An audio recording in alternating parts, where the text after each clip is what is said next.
Today's video is sponsored by Aqara, who have kindly sent over a whole host of goodies and asked me to show off what's good and bad about them. So let's dive in and see what they're all about and what I plan to keep, starting with something very important: security. The G5 Pro is Aqara's very first outdoor security camera, and I'm glad they waited, as it's pretty good when it comes to the build quality and the image it produces. Now, I'd be an absolute idiot to show off this camera and what it can do outside my home, as privacy is a real thing, and as much as I enjoy inviting my audience to see my desk setups, I don't want to invite you to my home. So, to show off some of the features like the amazing quality of the camera and the sensor, I'm going to demo it indoors. In perfect lighting conditions, you're going to have images that look like this, where it's clear with decent audio and clear AI detection. Then, when we cut a large proportion of light, we are still getting a very clear image.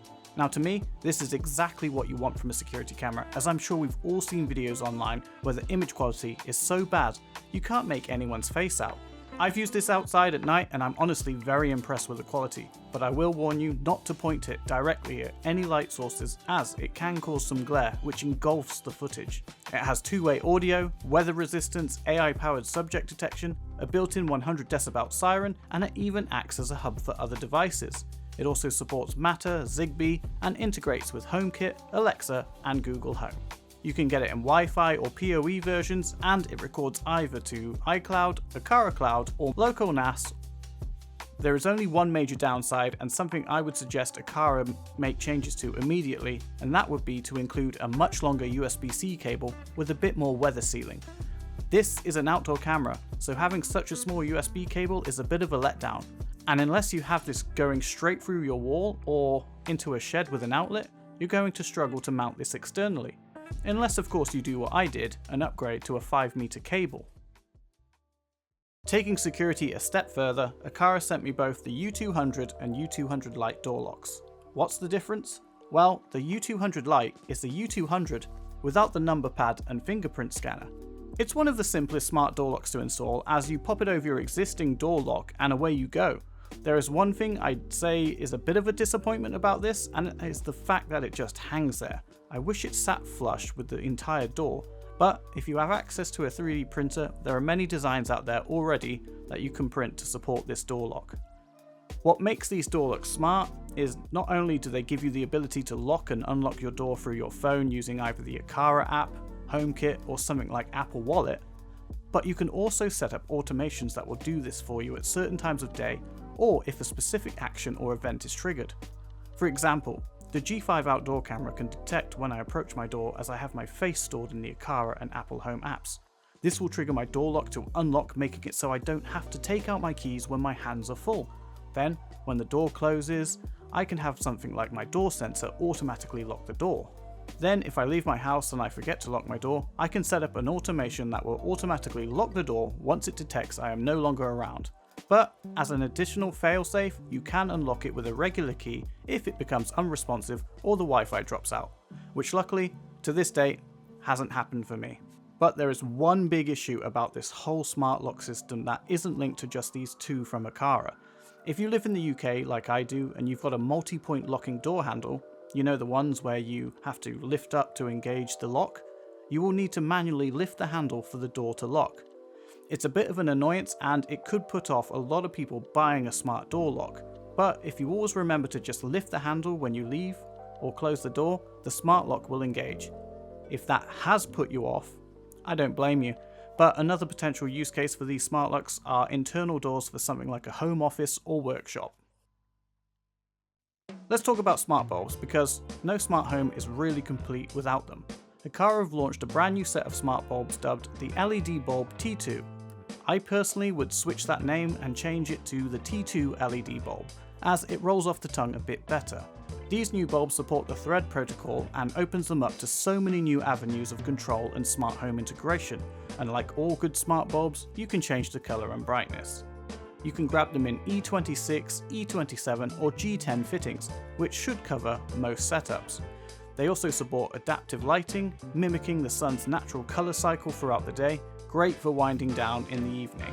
I'm finding these bulbs to be really good quality in terms of their light output, and when I'm filming a video I can set the actual temperature, which is perfect for matching them with my big lights. and best of all, they do not flicker on camera. Right, let's talk about a brand new item that has just been released around the time this video comes out. This is the G410 Smart Doorbell. It's the long-awaited upgrade to this, the G4, which I've been using for a long time now, and it's a great doorbell, but it does have a few quirks which annoy me. To start with, they've introduced a new 2K sensor with an f1.8 lens, which means you're getting more resolution, better low light capabilities, and a sharper image over this old camera.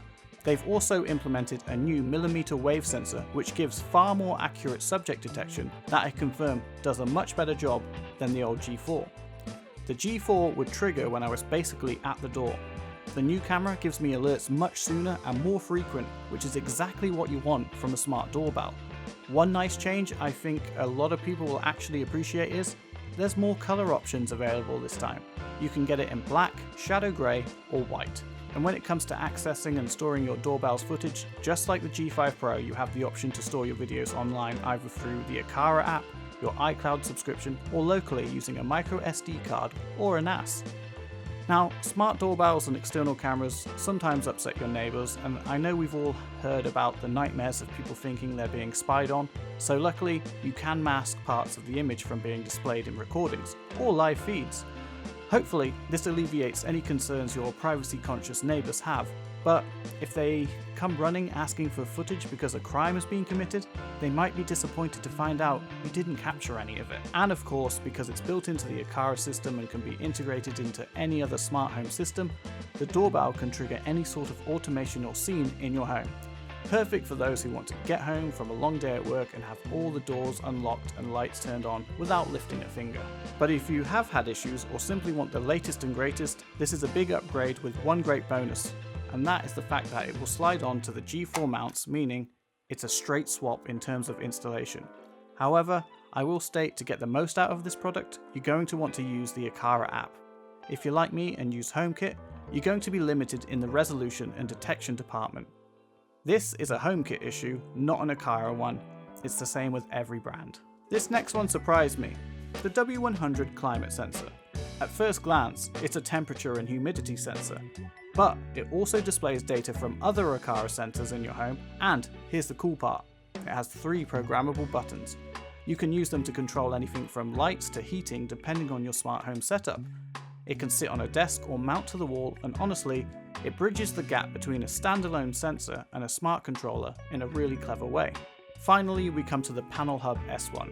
This is basically a wall-mounted touchscreen control sensor for your smart home. It's flexible in that you can hardwire it directly into a light switch socket or power it via USB-C. It acts as a central interactive hub for your Aqara devices or all of your HomeKit devices if you choose to set it up in HomeKit. You can view live feeds from your cameras, control curtains, blinds, lights, and activate scenes or automations. It has a built-in proximity sensor which lights up when you walk by, and it's fully customizable through both the Aqara and Apple Home apps. My only complaint? I wish it could integrate even further with HomeKit. For example, I can program multiple buttons, but for the best experience, you're going to want to use the Aqara app, as you can add all of your Aqara products and control them precisely, instead of just a tap for on or off, etc. But even as is, it's an impressive product, especially if you use all Aqara products. It's also worth noting that many smart products require a hub, and Aqara is definitely no stranger to this fact, so you'll be pleased to know that the S1 Plus, G410 and G4 Pro all double as home hubs for your Aqara products. So that's a full lineup of new smart home tech that Aqara decided to throw my way. Honestly, I'm really impressed with a lot of it, and the only products I'm probably not keeping are the smart locks purely because of the UK door handle issue, and the Panel Hub S1, as I use my iPad for controlling all my smart home tech. Everything else is staying, especially the bulbs, which finally let me ditch my old Philips Hue filament bulbs, which flickered like crazy on camera. A massive thank you to Aqara for sponsoring today's video. I'll leave links to all the products featured in the description if you want to check any of them out. If you have any questions about the products, drop them in the comments and I'll do my best to try and answer them.